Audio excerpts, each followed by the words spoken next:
Hello, we're back for another episode, and look at us. We're all showered and like dressed, and we're looking good and ready to go. Not in my workout clothes today. You look terrific. I'm like, let's go. This is episode 27 already. Yeah, still talking about the method, what we've called the method, but we are going to be undergoing a little rebranding of this product. We feel like the method was maybe a little confusing. So it's going to be called the Real Life Learning Bundle, and it is a bundle of 9 learning guides for 9 different real life topics. And what we're doing now is going through each of those topics with a little mini episode, and we're already now on to the fifth subject. And so today's subject is relationships and communication. So if there's ever a subject that you think could have the greatest impact on your children learning something more about and how to succeed in life, it would probably be communication and relationships. I mean, I feel like every topic is really important. It's hard to like pick one, but how are you going to get along in this world? Having some understanding of communication and relationships is so important, and learning some of those skills and being equipped with some of those tools from a young age. Again, like all these other topics that we've talked about, it just sets you up. Yeah. And I mean, it's something that they can use now, right? With like navigating friendships and communicating with siblings and communicating with us as their parents. But then as they get older, also laying such a strong foundation for their relationships with their partner. Yes. I think will be so powerful to see how their relationships with their partner are different because they have different communication tools. Yeah. And let's be real, like what we're modeling to our kids and the way we're communicating to them is probably their greatest exposure to relationships and to this topic. So as parents, we've got to be dialed in and be working on this all the time ourselves and having good open communication with our kids.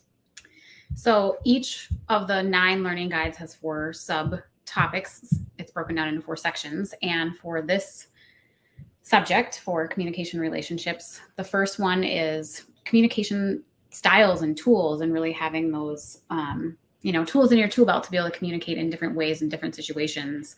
One of the things that we found super powerful in our relationship, in our marriage, and that we've incorporated at a high level into these learning guides is Strengths Finder, and just really knowing kind of what your lens is, what your strengths are for your personality, and how that affects the way you communicate and receive communication from other people. So that's the first one. The second one is conflict resolution and advocacy. That's really, obviously there's conflict in any relationship that you have. And so being able to disagree in a healthy way and be able to apologize and ask for forgiveness. Yeah. That's been a huge one for us to model and work through with the girls. And to not avoid it. That, accept it, welcome it.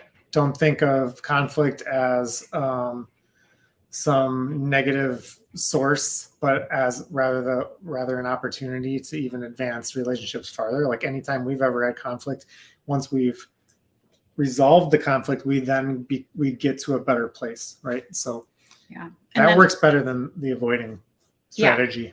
Yes, but also with the avoiding, because this is very fresh in our relationship right now, is knowing when like someone needs to step away to collect themselves and regulate their system and say, I need a minute so that I don't react in a negative way. I need time to process so that I can respond in a thoughtful and calm manner. So, yep. So then the third subtopic. Well, one other thing about that is that for like as kids, conflict resolution and advocacy, that really ties into bullying and knowing, when something is not okay, how to handle it themselves and when to go ask for help. So that's a big part of that.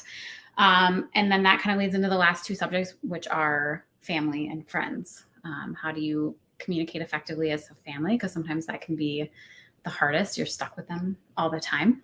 Stuck.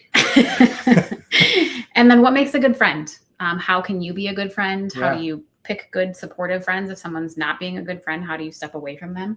Yeah, that ties in a little bit with what we talked about with the last subject, which was inclusion and belonging, of understanding yourself well enough to know that to know when you're trying to fit in rather than just being yourself, and knowing that being yourself is good enough. So that dynamic that a lot of kids have to wrestle with really falls into this category too. And it also ties back into inclusion and belonging with empathy too. I was thinking about that bridge as well, because when you're in a relationship, thinking of friends, and someone has a bad day or says something hurtful, having the empathy that there might be something going on in their house that you don't know about. Hurt people say hurtful things, and just helping kids delineate between, this person said something hurtful. Can we work through it, or is it time to like put some space in that relationship? I'll share a quick story. So our girls are 10 years old. They're twins. So their friend group is that same age. And I feel like I've witnessed so many really cool things of girls at that age and how they treat each other. Our one daughter has a broken arm right now, and they had a birthday party, and the swimming was part of the birthday party. Well, she really wasn't able to swim, and she kind of was off in the corner and had a moment where she was crying, and one of her friends came up to her, and she didn't say, "Why are you crying?" She just looked at her, and she got it in the moment. She understood why she was crying, and she just gave her a hug. And that was all that was needed in that moment. And these kids have this innate sense for that kind of stuff. So it's a beautiful thing to see. I think that kids are natural at it. And it's all the things they unlearn that gets us as adults in trouble of like trying to do the things that we've unlearned. So yeah, it's a beautiful thing. All right.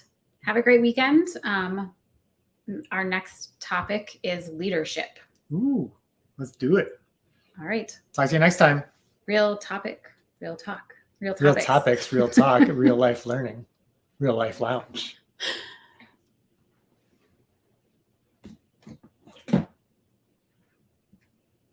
Right there.